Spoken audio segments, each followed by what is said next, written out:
Humanidade esquecida ou escória do mundo? Eu me chamo Norton Guimarães, estou com 50 anos de idade, sou ex-presidiário, fiquei 11 anos privado da liberdade, sendo que 32 anos dos meus 50 eu fui envolvido com a criminalidade. A experiência adquirida no setor prisional me fez refletir muito, hoje em dia, sobre a minha vida, sobre a minha família, sobre o social e sobre a humanidade. Eu fui preso pelo crime de extorsão mediante sequestro. E essa prisão me levou a passar 13 anos no sistema prisional do Rio de Janeiro.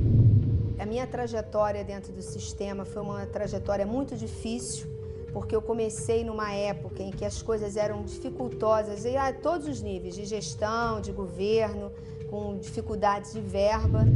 Preso que era considerado escória da sociedade, que podia ser transformado, reciclado, ressocializado ou socializado. Mas precisávamos de um incentivo maior, porque o agente responsável por essa transformação, talvez ele não tivesse autonomia para fazê-la. Nós devemos avançar no sentido de ministrar conhecimentos a todos os brasileiros, independentemente de onde quer que eles estejam. O esquecimento é indefensável, em qualquer circunstância, mesmo que nós estejamos tratando de internos. O esquecimento é imperdoável.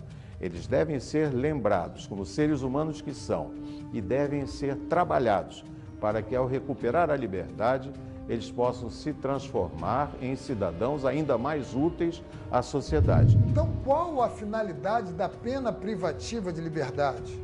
Proteger a vítima, evitar novos crimes, punir o transgressor. O punir não é a única finalidade da pena. E, sabendo que esse indivíduo retorna ao meio livre, eu não estou dizendo retorna à sociedade, não, que ele não deixou de fazer parte da sociedade quando está preso. Ele estava num dos porões da sociedade. O cárcere é um porão. Então, ressocializar, e aqueles que nunca foram socializados, fazê-lo.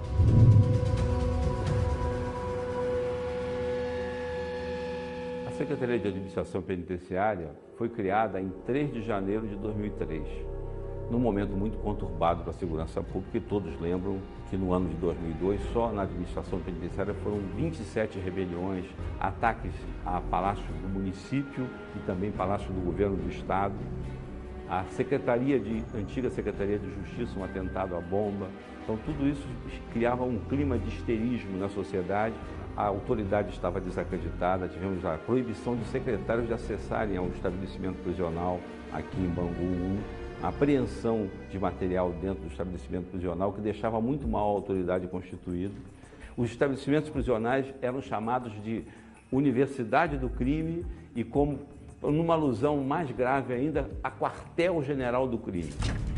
Em determinado momento a gente percebeu a necessidade de criar um grupo de elite dentro do sistema penitenciário que possibilitasse que esse grupo entendesse concretamente qual é o papel dele no momento de crise, no momento de intervir, no momento de poder agir.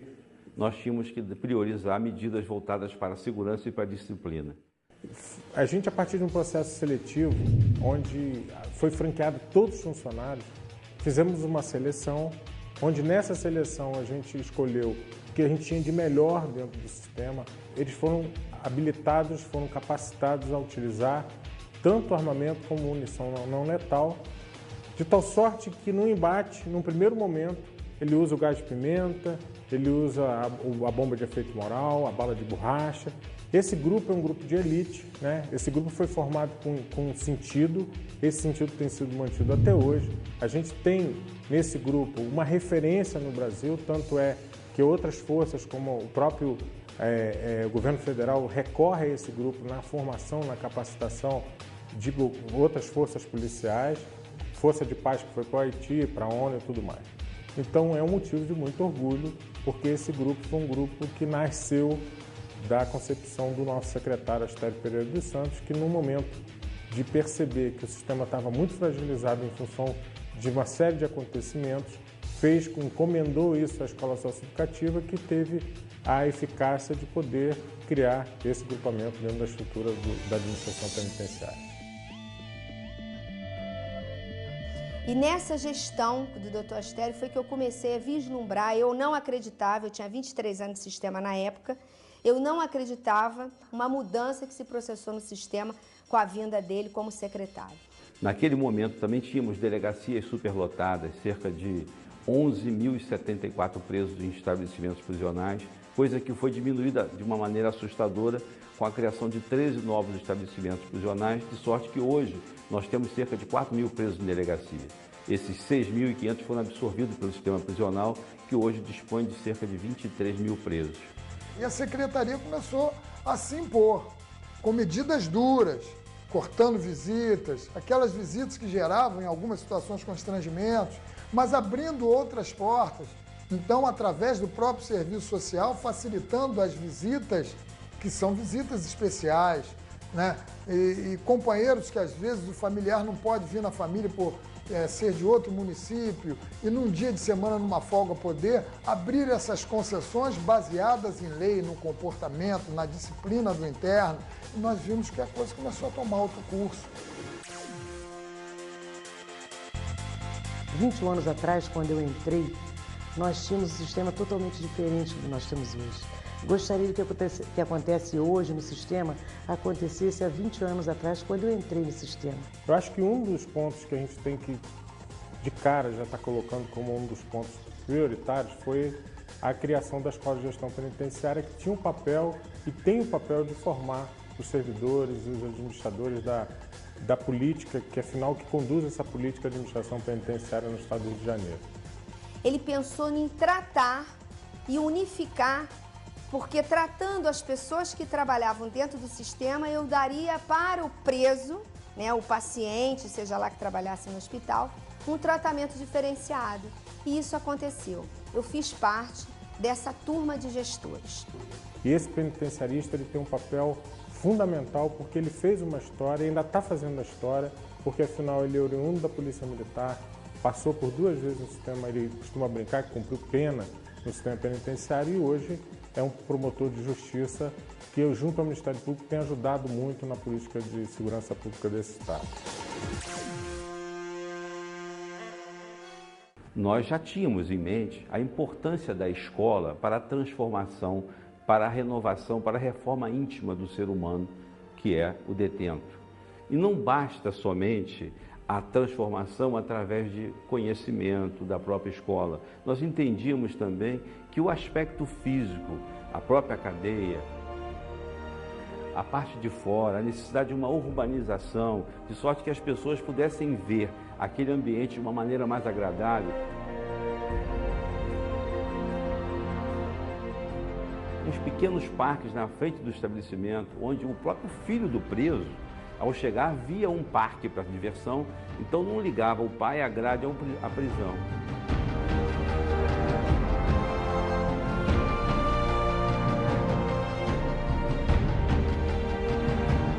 Então essas medidas de urbanização, um ônibus que passou a transportar a família até a porta dos estabelecimentos prisionais.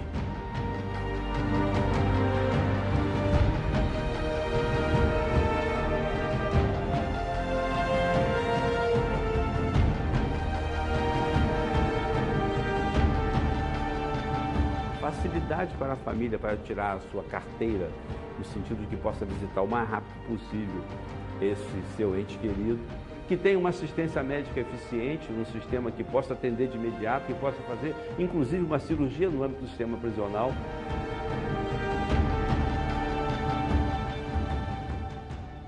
Tudo isso é fundamental.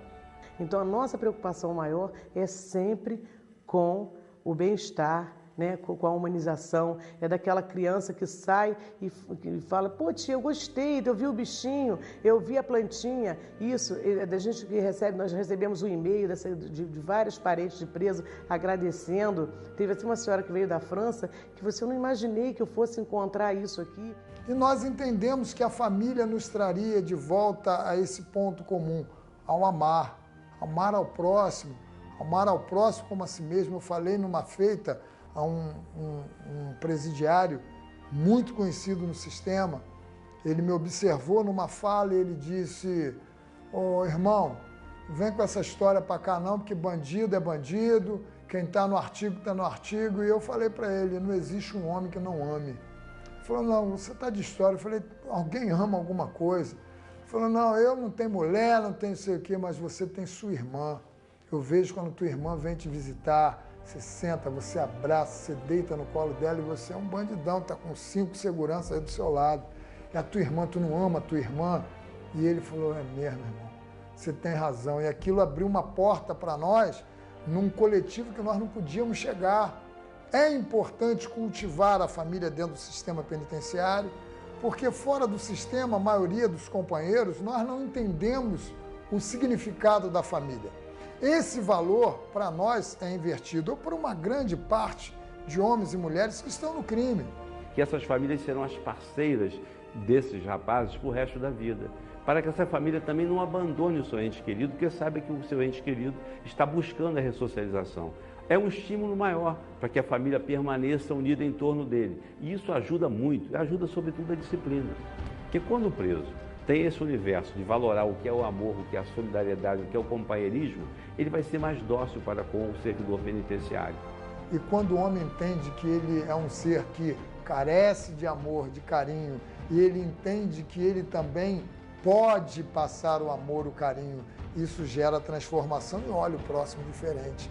Você tem que ter respeito pelas pessoas, pelo paciente, você tem que aprender a amar as pessoas, a equipe que trabalha com você e, no mínimo, valorizar as pessoas. Hoje eu tenho 2 anos que eu assino liberdade condicional, mas no primeiro passo, no primeiro 1 ano dessa mesma liberdade, o sofrimento foi muito grande. Talvez até comparado com o sofrimento prisional. Porque hoje em dia o sistema prisional houve muitas mudanças. Existe escolaridade, existe assistência médica, dentária, ao qual o paciente não tinha. Hoje a preocupação é a ressocialização, a reinserção na sociedade. A preocupação hoje é isso. Porque é importante também que tenhamos uma noção que desses 23 mil presos, sem dúvida, 10% não querem a ressocialização. Mas todo esse produto, de 90% outro, é gente que deseja, que precisa, que muitas das vezes foram alijados pelo próprio sistema. O sistema foi feito no sentido de colocar essas pessoas enclausuradas e, na grande maioria, são elementos que não sabem ler, têm pouquíssima instrução e, além disso, viveram em locais carentes de urbanização, de transportes, em condições subhumanas de habitação. Então, tudo isso prejudica muito. Um dia nós pegamos uma mãe que estava trazendo maconha para o filho. E aí fomos conversar com ela e eu falei assim, eu fiquei triste, porque aquela mãe, eu falei assim, meu Deus do céu, a mãe não tinha princípios nenhum. Eu digo, coitada desse filho, né? Como é que vamos ressocializar uma pessoa que nunca foi socializada? Porque quando alguém se vê recluso e entra num estabelecimento prisional, ele tem que ter aqui muitas das coisas que ele não teve lá fora, ou pelo menos que não era oferecida, mas ele não tinha possibilidade de acessar. E aqui é importante que ele tenha conhecimento. Daí a importância das salas de leituras, que só no período do Dr. Arnaldo Nisquier, na Secretaria de Educação e da Fundação Oldenburg, foram 15 novas salas e agora, este ano, mais uma sala de leitura. Além de 6 escolas e remodelação de praticamente todas as outras. E quando o sujeito começa a ter conhecimento, como disse o doutor Nisquier, ele, logicamente, é muito mais fácil dele introjectar os valores que a gente quer colocar neles. Valores morais, valores éticos, valores religiosos.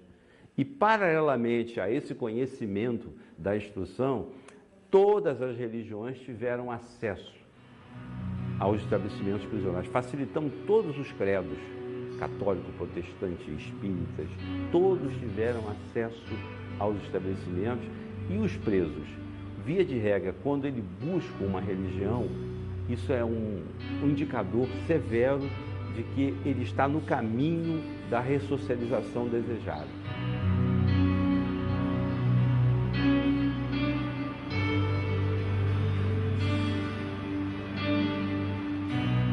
se você não educa, se você não ministra conhecimentos, se você não povoa os neurônios de um cérebro normal, que são os valores da vida, é claro que você, na verdade, está criando aquilo que Evandro Lins e Silva dizia, que é a universidade do crime.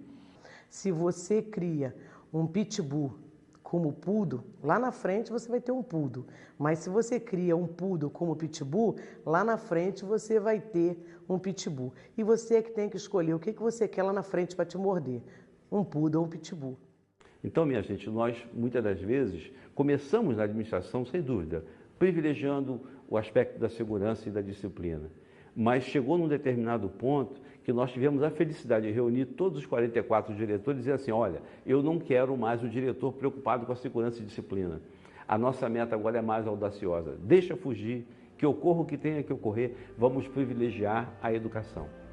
Foquei-me muito na parte de educação quando um interno me procurou e pediu para que eu escrevesse cartas para sua esposa, para sua família. E pude constatar uma situação que ainda não tinha percebido, que um grande número de companheiros não sabiam ler e escrever.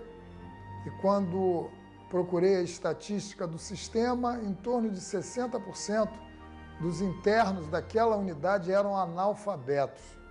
Um dia, contando uma história breve, um preso, eu fui dar liberdade a um preso e pedi que a ele assinasse a liberdade dele, e ele falou assim, doutora, eu não sei assinar. E eu disse, como você não sabe assinar? E ele falou assim, eu não aprendi nada na cadeia. Então eu vi o peso da minha responsabilidade. Eu vi como gestora pública eu tinha que fazer alguma coisa.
É abençoada a ideia da Secretaria de Administração Penitenciária de criar escolas dentro do sistema.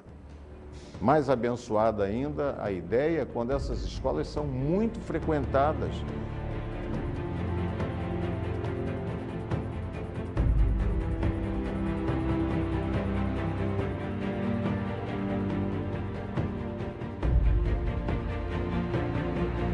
E a partir daí, conseguimos realizar coisas inéditas.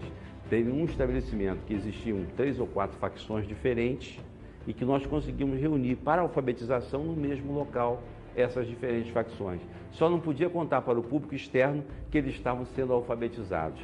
E a alegria da alfabetização, a alegria de poder elaborar uma carta para a sua família, isso é um patrimônio dessas pessoas que são, lamentavelmente, como já disse, pessoas excluídas da sociedade.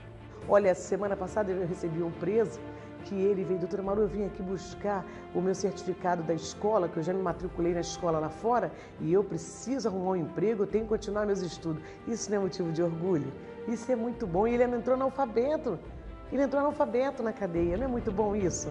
Eu me lembro bem de algumas visitas que fiz aqui em companhia do doutor Astério, presos que choravam de emoção porque tinham se alfabetizado aqui dentro da penitenciária, porque tinham feito inclusive vestibulares Para cursos superiores, um deles era até o diretor da biblioteca, ele tinha acabado de passar num vestibular na Universidade do Estado do Rio de Janeiro, estava feliz da vida, já era um cidadão de 57 anos de idade, mas nunca perdeu o interesse pela educação e pelo que ele faria no futuro quando tivesse cumprido a sua pena. Não temos a ilusão de achar que todos os 23 mil querem e merecem essa oportunidade. Tem gente que não quer, que acha que a vida do crime é mais compensatória, mas é uma minoria insignificante dentro do contexto dos 23 mil. E nós estamos aqui, se nós salvássemos apenas um, mas dezenas deles não só aprenderam a ler, o número de alfabetização nos últimos momentos, nós tínhamos 30 turmas, se não me falha a memória, de 25 alunos cada uma, ao sair no ano de 2006. E muitos fazendo já o vestibular e também a universidade à distância, que foi introduzida exatamente no ano de 2007, produto do trabalho da administração nos 4 anos anteriores. Porque também é cientificamente correto afirmar-se que todos os homens nascem bons, homens no sentido genérico. Em geral, é o meio ambiente que deforma o comportamento desta ou daquela criatura. O Estado entendeu que a educação era um fator sine qua non para a mudança do ser humano, porque nós acreditamos que o homem pode mudar. O homem pode mudar, esteja onde ele estiver, num presídio, exilado, o homem pode mudar, desde que ele tenha todos os fatores propícios, o apoio, a ajuda. Eu tenho ouvido e acredito que muitas das vezes diz assim, poxa, o homem não nasceu mal. Quem é o bebê que nasce mal? Ele aprende a ser mal. E se ele pode aprender a ser mal, ruim, nocivo, ele pode reaprender a amar. Se hoje nós temos um quadro de rebeliões que praticamente não existe, é, sem dúvida, fruto da educação, desta ressocialização profunda, da introjecção de conhecimentos, para que essas pessoas possam realmente refletir sobre a grandiosidade da vida. Exatamente num país onde não tem prisão perpétua, não tem pena de morte, o que se vai fazer com quem está recolhido? Então nós não podemos condenar os nossos presos à morte pela ignorância. Nós estamos hoje falando de um local, que é a Esmeraldino Bandeira, onde exatamente temos uma penitenciária industrial. É a primeira penitenciária industrial do Estado do Rio de Janeiro. Entretanto, é a primeira de muitas que certamente virão com as novas administrações. Mas todos os galpões que tinham aqui, galpões extraordinários com espaço, estão hoje ocupados. Nós temos uma fábrica de tijolos, que é inédita no estado de tijolo ecológico, que deixamos aqui em dezembro de 2006 com 160 mil novos tijolos. A portaria de onde adentramos foi feita com esse tijolo. As escolas que foram construídas pela administração do Dr. Arnaldo Musquier foram feitas com esse tijolo. Hoje o parlatório de Bangu 5 foi construído com esse tijolo. Então esse tijolo é o símbolo dessa transformação. E essa penitenciária é um modelo dos estabelecimentos prisionais que desejamos, não só para o Rio de Janeiro, mas para o Brasil como um todo.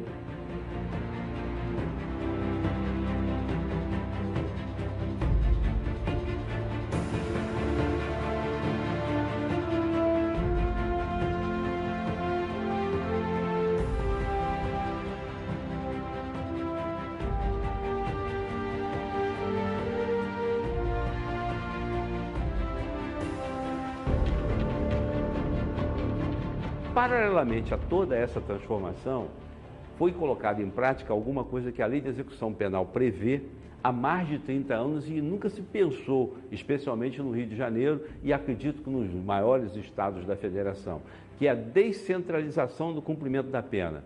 Porque nós também puníamos não só o preso, que vem do Norte Fluminense cumprir uma pena no Rio de Janeiro num complexo de Jerecinó, ou que vem do sul do estado para aqui. Com a regionalização e com a consequente demolição da Frei Caneca, que era algo totalmente antiquado para o momento devido à proximidade daquele morro, num centro urbano onde estão as principais vias de acesso à Zona Norte e Sul, próximo ao Sambódromo, local onde o turista comumente vem ao Brasil e admira. Nós tínhamos um complexo ali já caindo aos pedaços, que há anos se fala, há mais de 30 anos se falava na demolição, e aconteceu agora, com a construção de 13 novos estabelecimentos prisionais, num conjunto de 4 anos. É muita coisa, minha gente.